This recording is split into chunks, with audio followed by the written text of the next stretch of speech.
veio a palavra do Senhor a Jonas, filho de Amitai, dizendo: dispõe-te, vai à grande cidade de Nínive e clama contra ela, porque a sua malícia subiu até mim. Jonas se dispôs, mas para fugir da presença do Senhor. Diga para o seu irmão assim: ele fugiu. Então ele foi para Tarsis, e tendo descido a Jope, achou um navio que ia para Tarsis. Pagou, pois, a sua passagem, embarcou nele para ir com eles para Tarsis, para longe da presença do Senhor. Mas o Senhor lançou sobre o mar um forte vento, e fez-se no mar uma grande tempestade, e o navio estava a ponto de se despedaçar. Então os marinheiros, cheios de medo, clamavam cada um ao seu Deus, e lançavam ao mar a carga que estava no navio, para o aliviarem do peso dela. Jonas, porém, havia descido ao porão e se deitado, e dormia profundamente. Diga para o seu irmão: dormia profundamente. Chegou-se a ele o mestre do navio e lhe disse: que se passa contigo, Jonas? Agarrado no sono? Levanta-te, invoca o teu Deus, talvez assim esse Deus se lembre de nós, para que não pereçamos. E diziam uns aos outros: vinde e lancemos sortes, para que saibamos por causa de quem nos sobreveio este mal. E lançaram sortes, e a sorte caiu sobre Jonas. Então lhe disseram: declara-nos agora, por causa de quem nos sobreveio este mal. Que ocupação é a tua? De onde vens? Qual é a tua terra? E de que povo és tu? Ele lhe respondeu: sou hebreu, temo ao Senhor, o Deus do céu, que fez o mar e a terra. Então os homens ficaram possuídos de temor. Eles disseram: que é isso que fizeste? Pois sabiam os homens que ele fugia da presença do Senhor, porque lhe havia declarado. Disseram-lhe: que te faremos para que o mar se nos acalme? Porque o mar se ia tornando cada vez mais tempestuoso. Diga ao seu irmão: cada vez mais tempestuoso. Respondeu-lhe: tomai-me e lançai-me ao mar, e o mar se aquietará, porque eu sei que por minha causa vos sobreveio essa grande tempestade. Entretanto os homens remavam, esforçando-se por alcançar a terra, mas não podiam, porque o mar se ia tornando cada vez mais tempestuoso contra eles. Então clamaram ao Senhor e disseram: ah, Senhor, rogamos-te que não pereçamos por causa da vida deste homem, e não faças cair sobre nós este sangue, quanto a nós inocente, porque tu, Senhor, fizeste como te aprouve. E levantaram a Jonas e o lançaram ao mar, e cessou o mar da sua fúria. Temeram, pois, estes homens em extremo ao Senhor, e ofereceram sacrifícios ao Senhor, e fizeram votos. Deparou o Senhor um grande peixe, para que tragasse e engolisse Jonas. E esteve Jonas 3 dias e 3 noites no ventre do peixe. Verso 2, capítulo 2. Então Jonas, do ventre do peixe, orou ao Senhor seu Deus e disse. Verso 10: falou, pois, o Senhor ao peixe, e este vomitou Jonas na terra. Pai, fala conosco nessa noite. No breve tempo que temos, fala ao nosso coração. Em nome de Jesus, nós declaramos pelo poder do nome de Jesus, que Tua palavra é poderosa por si mesma, de trazer todos os efeitos que o Senhor deseja que aconteça, e vai acontecer, para louvor e glória do Teu nome, em nome de Jesus, amém. Diga amém, queridos. Amém. Eu quero falar nessa noite sobre uma palavra, indiferença. Discípulo indiferente, eu não quero ser. Outro dia, eu estava olhando uma foto, e ao lado da rua, na beira da sarjeta, tinha uma criança morrendo, envolta num lençol, e as pessoas estavam passando ao lado, num país, não é no Brasil, e não estavam nem aí para aquela criança que estava morrendo.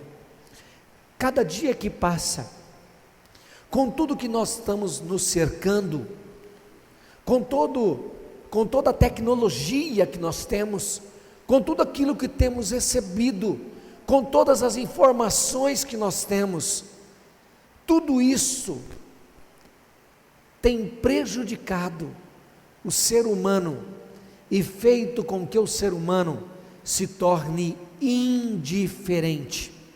O que é alguém indiferente? Alguém indiferente é que não está nem aí para aquilo que está acontecendo. Ele não está preocupado se as pessoas estão sofrendo. Ele não tem preocupação se as pessoas estão precisando de alguém. Ele não tem nenhum desejo no coração de poder abençoar alguém. Ele só está preocupado com ele, com os valores dele, talvez com os princípios dele, mas ele não se importa com os outros. Queridos, a causa de escassez de pessoas comprometidas com a obra de Deus, para atender às necessidades da obra de Deus, é por causa da indiferença que tem tomado conta do coração do ser humano. Nós estamos com um problema na igreja e precisamos de pessoas que não sejam indiferentes. Nós precisamos de líderes para o ministério infantil. Nós estamos com alguns líderes que vão sair, vão ser remanejados porque ficaram muito tempo e é desgastante, mas nós precisamos de mães, precisamos de mulheres, precisamos de homens, precisamos de jovens, de moças, precisamos de rapazes. Nós temos poucos voluntários para trabalhar, e às vezes eu fico pensando assim, como é que nós pensamos e que podemos servir a Deus no reino? Há tantas necessidades e nós não nos oferecemos a Deus para sermos instrumento. E sabe o que acontece muitas vezes nas igrejas? Diminui o retorno para mim, por favor. Diminui o retorno. Bem baixinho, por favor. O que acontece é que muitas vezes, queridos, nós estamos vendo as coisas, a necessidade, mas nós não estamos nos prontificando. E sobrecarregam alguns. Sobrecarrega muitas pessoas, poucas pessoas com uma carga muito grande. Então eu estou falando de uma necessidade porque nós estamos precisando de líderes para trabalhar no ministério infantil. Nós precisamos de mães que podem oferecer, irmãos, não é nenhuma vez por mês, podem ser, ela só vai perder um domingo a cada, quem sabe, 2 meses. E ela não precisa perder, porque ela na internet ela ainda pega sermão. Ela está lá, a mensagem em vídeo, mas nós estamos pedindo de pessoas que queiram se engajar no ministério infantil, para ajudar as moças, queridas, vocês vêm tão bonitinhas para a igreja, líderes de célula, mães, homens, jovens, e muitas vezes nós estamos vendo a necessidade, são sempre os mesmos que estão trabalhando. Então isso também é indiferença. Quando a indiferença toma conta da vida das pessoas, o andamento da obra de Deus fica comprometido. Quando a indiferença toma conta do coração das pessoas, a obra de Deus fica carente. Então, irmãos, nós estamos falando, estou aproveitando porque é um problema que eu estou sabendo nessa noite, e precisamos atender isso. Então procure a Mainara, a Jéssica, se disponha, se prontifique. Olha, eu posso oferecer um domingo, eu posso ajudar a cuidar das crianças, estudar uma historinha, ensinar, abençoar as vidas. Mas queridos, a Bíblia diz que Jonas recebeu uma ordem. Diga para o seu irmão, recebeu uma ordem. Pega na sua Bíblia assim, pega na Bíblia e diz assim, aqui, diga assim, aqui tem muitas ordens de Deus. Você também tem recebido muitas ordens de Deus. Você tem recebido muitas ordens de Deus. E uma das ordens de Deus é amar e cuidar muito bem de pessoas. Amém? Graças a Deus, Deus tem nos dado uma liderança de células, líderes de células, auxiliares, hospedeiros, pessoas que estão com o coração desejosos de fazer alguma coisa, homens e mulheres apaixonados por vida. Irmãos, precisamos ser apaixonados por almas, precisamos ser apaixonados por vida. A palavra de Deus diz que Jonas recebeu uma ordem, e a ordem para Jonas, sabe o que foi? Jonas, vai à cidade de Nínive.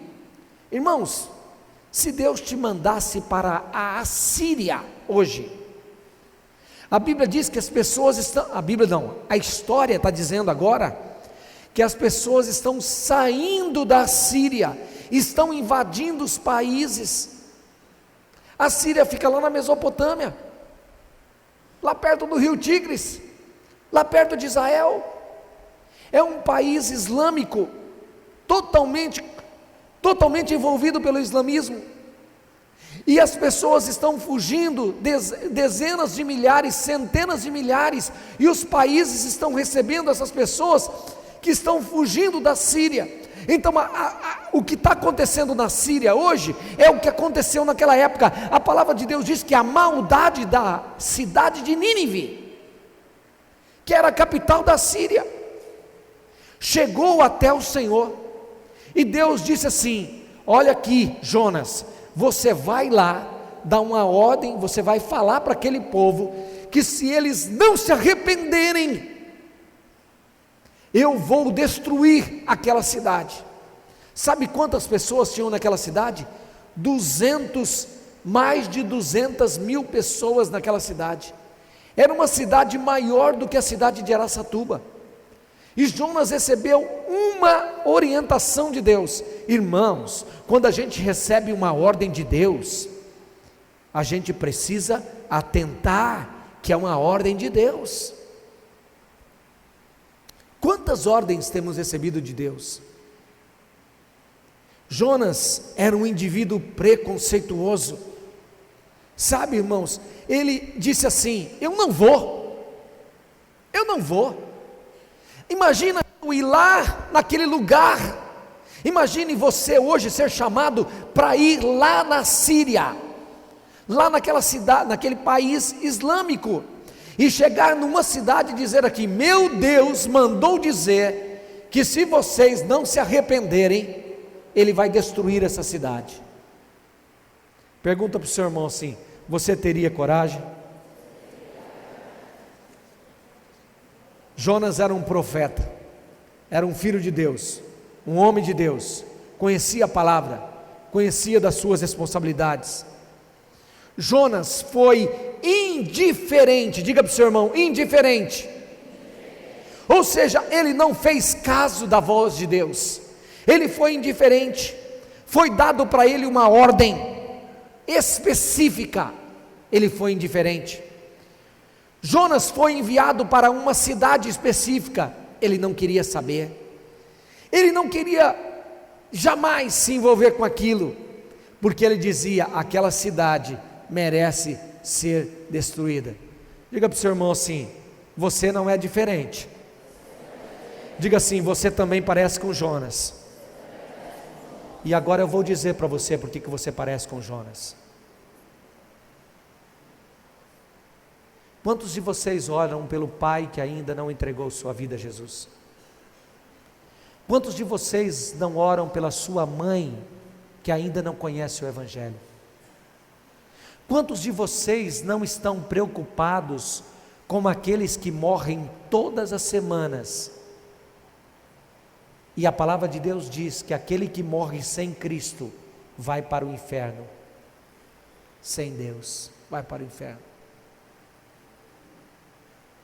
Nós recebemos uma ordem de Deus para amar e cuidar.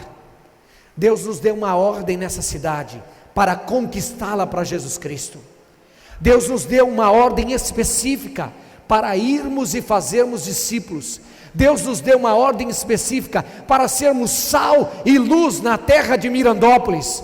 Deus nos deu uma incumbência como primeira igreja batista em Mirandópolis, para sermos uma igreja referência nessa cidade. Deus nos deu uma oportunidade, Deus nos deu autoridade, Deus nos deu uma incumbência de tudo aquilo que você está recebendo, você é responsável. Queridos, nós não vamos ganhar a cidade para Jesus se formos indiferentes. Jonas foi indiferente à advertência de Deus. Deus disse que iria destruir aquela cidade. Deus também está dizendo que todo aquele que morre sem Jesus vai para o inferno. A palavra de Deus diz em João 3: aquele que crê tem a vida eterna, aquele que não crê, a palavra de Deus diz, tem ou passará pela morte, e é uma morte espiritual, mas também é uma morte de separação eterna. João 5:24, Deus diz assim, em verdade, Jesus diz, em verdade vos digo, quem ouve a minha palavra e crê naquele que me enviou, tem a vida eterna, não entrará em juízo, mas passou da morte para a vida. Nós também temos uma mensagem de juízo.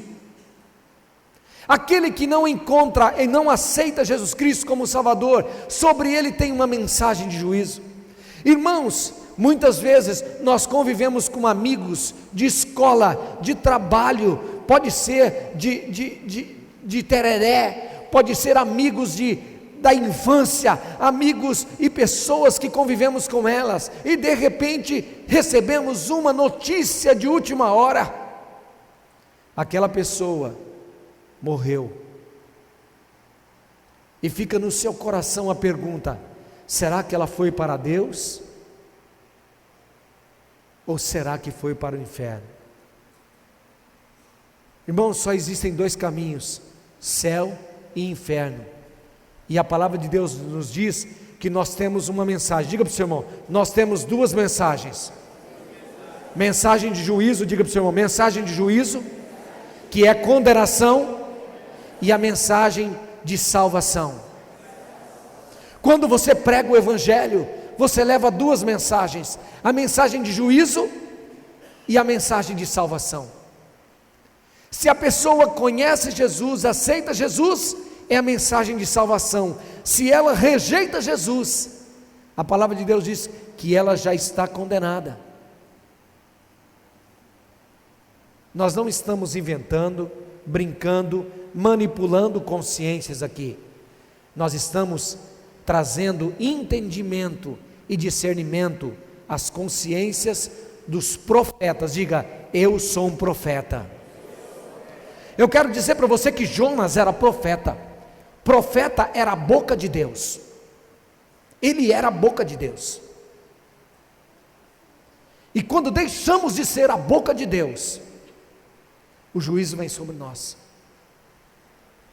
A palavra de Deus diz em Ezequiel que um dia eu e você vamos comparecer diante do Senhor, e aí ele vai dizer assim, estenda as suas mãos, e aí você vai estender as suas mãos, ele vai dizer, o sangue daqueles com os quais você conheceu, esteve perto, seus familiares, seus amigos, e você não falou do amor de Deus para com eles, para eles, eu vou requerer das suas mãos o sangue deles. A palavra de Deus diz que Deus vai pedir o sangue dessas pessoas das suas mãos. Deus havia falado isso com Jonas. A Bíblia diz que Jonas pegou o navio e ele foi para o lugar oposto. Ele foi para muito distante. Tarsis era um lugar muito distante.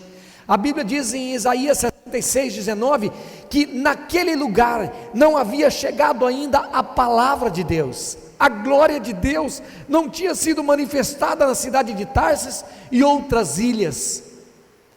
E ele foi para aquele lugar. Mas Deus mudou toda aquela história.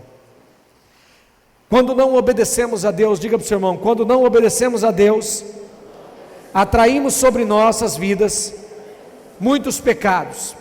E eu vou dizer alguns deles. Primeiro, preguiça. Dormia um sono profundo no porão do navio. E ainda o homem que era responsável pelo navio disse: rapaz, você está dormindo? Há um texto na palavra de Deus que diz assim: vai ter com a formiga, ó preguiçoso.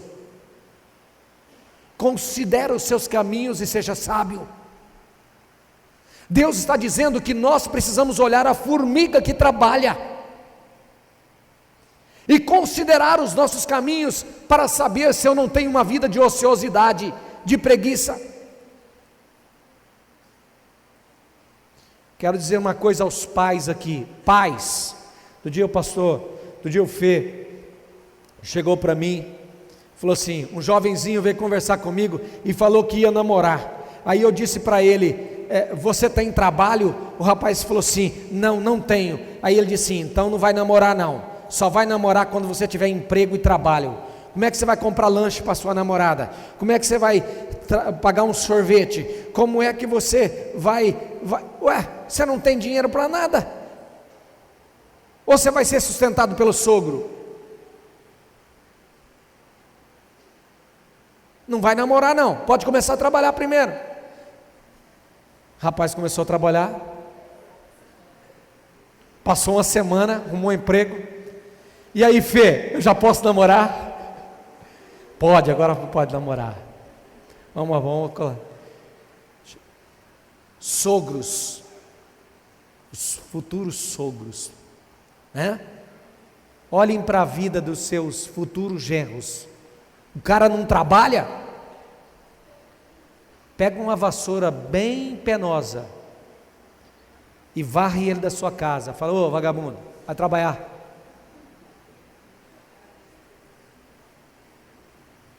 Irmãos, ociosidade, preguiça é pecado. Diga para o seu irmão, preguiça é pecado, ociosidade é pecado.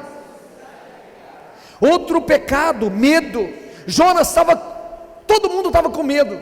Depois Jonas ficou com medo, ele estava dormindo. Outro pecado, incredulidade. Jonas era incrédulo porque ele não acreditava que Deus podia salvar aquela cidade. Outro pecado, Jonas ficou irado porque então depois aquela cidade se converteu e ele ficou irado. Ele queria que eles fossem condenados, mas eles se arrependeram. Agora ele ficou com ira. Então fala assim, nem Jonas mesmo se entendia.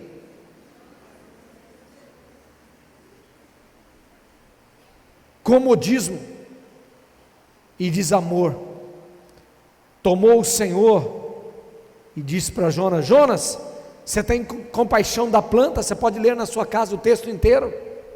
Jonas teve compaixão de uma planta que nasceu e morreu, mas não teve compaixão de 200.000 pessoas que iam morrer se Deus houvesse destruído aquela cidade. Então Deus tinha que trabalhar no coração do Jonas. Jonas foi indiferente. Por que ele foi indiferente? Quando todo mundo estava esvaziando o navio, tentando salvar, sabe o que Jonas estava fazendo? Dormindo. Jonas estava dormindo. Irmãos, é interessante uma coisa que a gente precisa entender.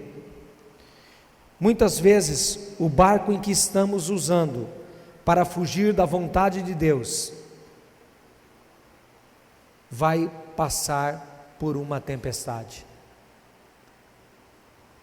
os mecanismos que usamos para fugir das nossas responsabilidades vão passar por tempestades.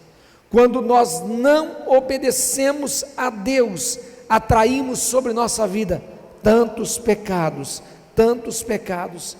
Irmãos, entendam bem, os espíritas não agem de má fé quando apregoam as suas doutrinas. Eles acreditam que estão fazendo o melhor para que o barco não afunde.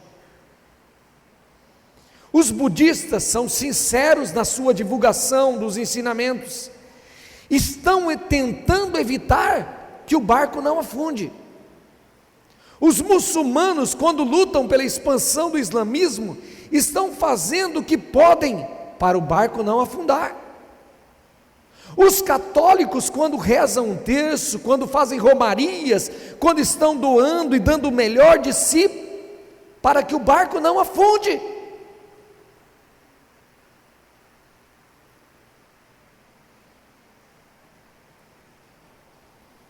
E a pergunta é: muitos de nós estamos vendo o barco afundar e não estamos fazendo nada, estamos dormindo. E o que é o barco? O que é o barco? O barco é o único instrumento de salvação das vidas. E passamos por tempestades e por lutas. Existem muitas pessoas sinceras, embora estejam enganadas, procurando meios de salvar. Aqueles homens começaram a invocar os seus deuses, mas aqueles deuses não podiam impedir que aquele barco fosse a pique.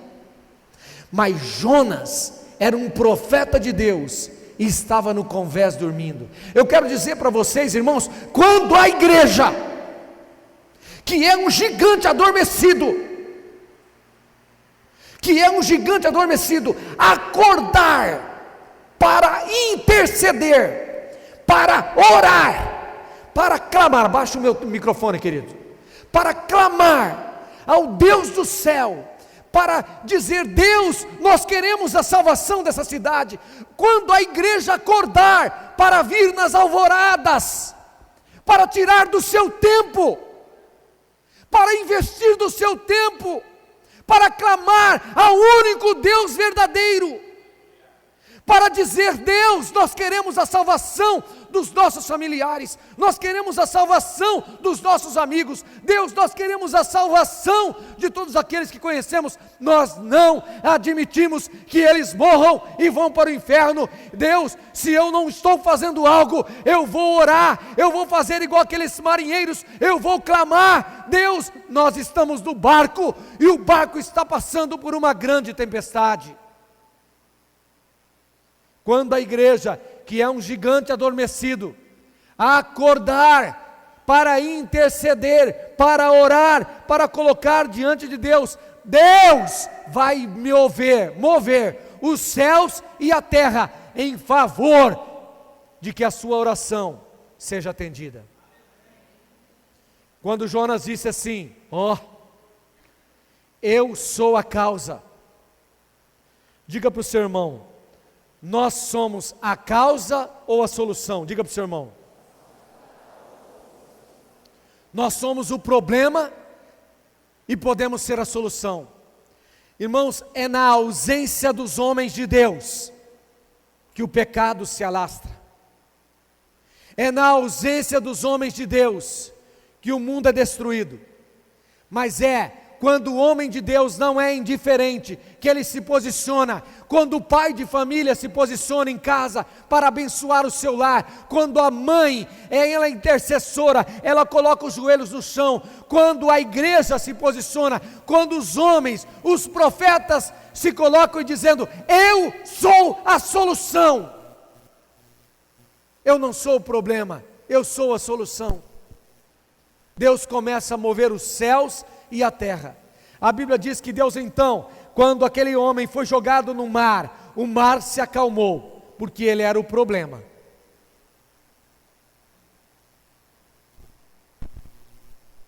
Quando nós não somos a solução, nós nos tornamos o problema. Quando nós não somos o homem que Deus quer que nós sejamos na nossa casa, na nossa família, na nossa cidade, nós nos tornamos então problemas para a sociedade. Irmãos, as pessoas estão procurando referenciais, estão procurando vidas que sejam exemplos, estão procurando homens e mulheres que sejam tementes a Deus verdadeiramente. Eles estão procurando referências. Se deixarmos de ser essa referência, vamos nos tornar problemas. Quantos de nós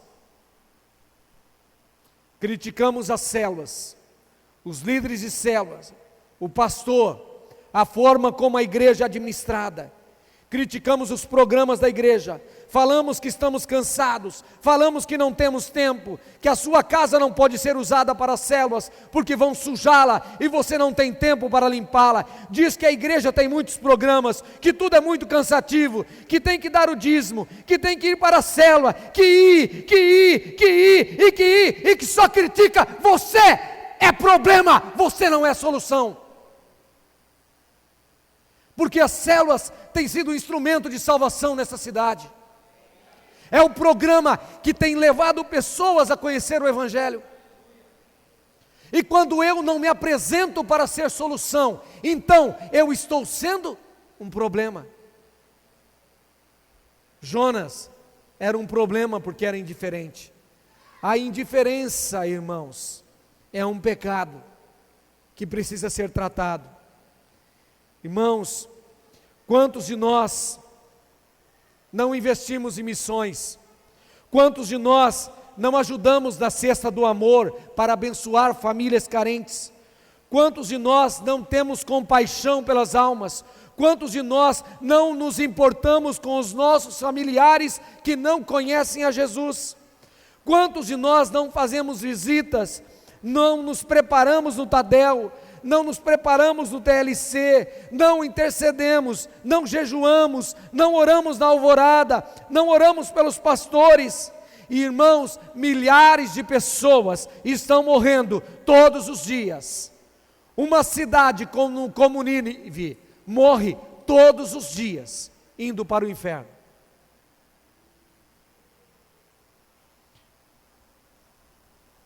Aqueles homens eram experientes e, contudo, não puderam resolver. Eu quero terminar nessa noite, quero chamar o Ministério do Louvor. Eu quero dizer para você, querido, que quando Jonas desceu, e ele caminhou cerca de 880 quilômetros para chegar à cidade de Nínive, e ao chegar à cidade de Nínive, ele começou a pregar. Imagine você chegando lá na Síria agora, um país islâmico, e ele começou a pregar do amor de Deus. Sabe o que aconteceu? A cidade inteira caiu de joelhos. Os homens e mulheres se arrependeram. Deus trouxe um grande avivamento, porque houve obediência. Mas para que houvesse obediência, Deus providenciou um grande peixe, pegou Jonas lá nas profundezas do mar. Alguns aqui talvez estejam pensando, isso não acontece, isso é historinha para criança. Entra na internet e pesquisa lá, quantas pessoas sobreviveram dias dentro da barriga de uma baleia, de uma cachalote.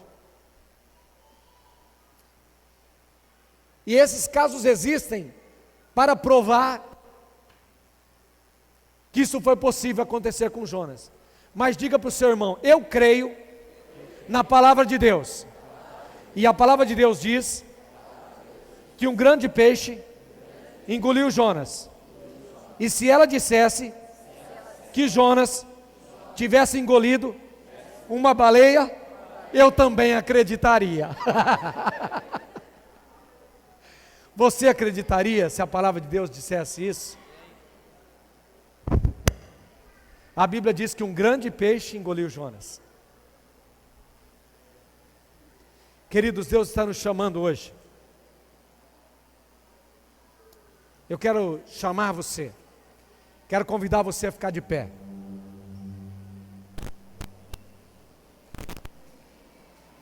Diga para o seu irmão, fica tranquilo, já está terminando. Deus continua revirando a terra e os mares atrás de homens e mulheres que não fujam das suas responsabilidades. Deus continua procurando homens e mulheres que não se escondam, que entendam a gravidade do tempo em que estamos vivendo, que entendam que precisam sobrepujar aos incrédulos, aqueles que não têm entendimento, aqueles que invocam deuses que não existem, que nós precisamos sobrepujar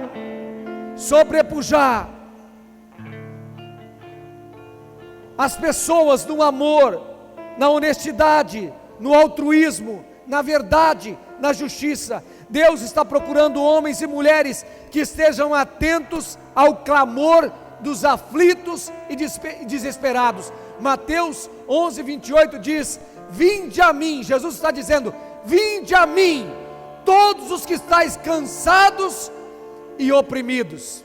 Irmãos, vamos ler esse texto, vamos ler juntos.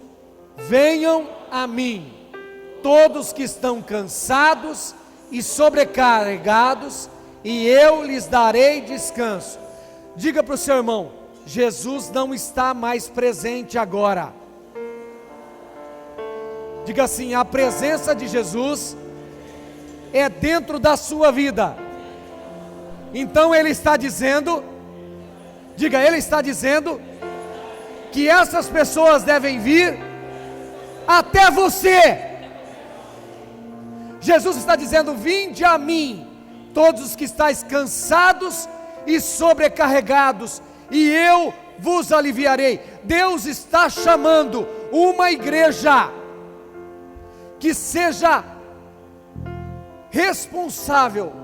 As pessoas estão precisando de orações, de visitas, de apoio, de amor, de cuidado, de uma palavra de salvação. Elas estão cansadas, elas estão sobrecarregadas, elas precisam de alívio, elas precisam de Jesus. E você, diga para o seu irmão, você é um instrumento de Deus. A Bíblia diz que Noé fez a diferença para a sua família. Noé fez a diferença para a criação de Deus.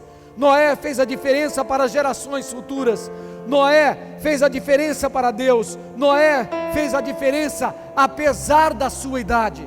Diga para o seu irmão, não tem idade para alguém que quer servir ao Senhor. Deus está chamando você para não ser indiferente, mas para fazer diferença. Diga assim, Deus está me chamando não para ser indiferente, mas para fazer diferença.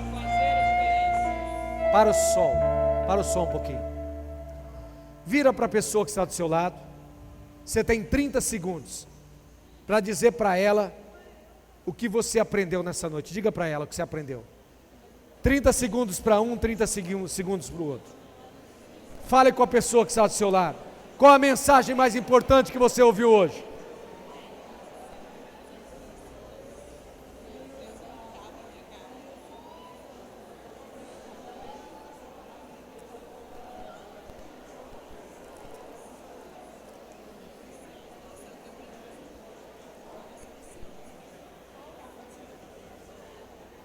Amém? Amém? Todos nós aprendemos algo nessa noite?